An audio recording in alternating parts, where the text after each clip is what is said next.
kaligtasan mo sa Alerto 24. Aabot sa 10 milyong pisong halaga ng pera at alahas at isang mamahaling sasakyan ang nanakaw sa isang bahay sa lungsod ng Pasig.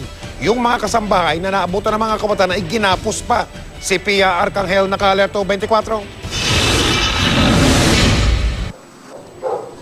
Tanghaling tapat ng pasukin ang bahay ng isang pamilya sa Greenwoods Executive Village sa Pasig.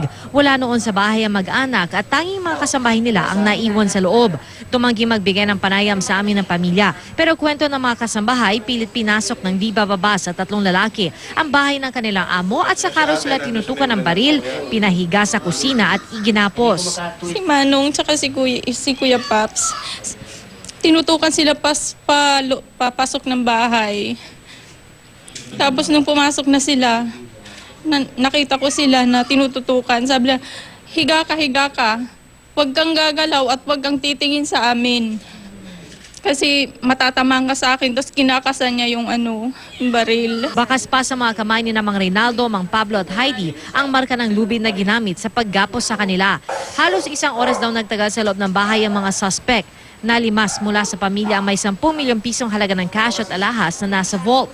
Pati ang kanilang BMW na binili noong nakaraang taon lang na itakas palabas ng subdivision.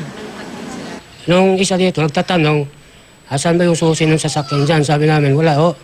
Tapos yung isa, inulit nagtanong, kung meron ba kayo ditong bolt? Sabi ko, wala ho. Wala kaming alam yan. Hindi mailarawan ng mga kasambahay ang mga suspect. Wala naman daw takip ang mga mukha nito pero di nila natignan ang itsura dahil pinagbantaan silang babarilin at pasasabugan ng granada. Tulong-tulong naman sina Heidi, Mang Reynaldo at Mang Pablo sa dali-daling pagtanggal ng gapos sa isa't isa pagkaalis ng mga suspect. Naghahanap nga kami ng gwardiya. Wala naman. Paano na gwardiya? Makita. Layo eh.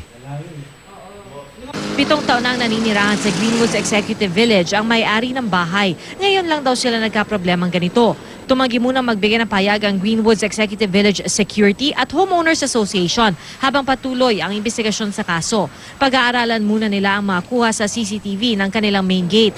Ang Cainta Police naman na may jurisdiksyon sa lugar, di pa raw makapagbigay ng payag habang di pa natatapos ang kanilang investigasyon. Pia Arcangel, naka-Alerto 24.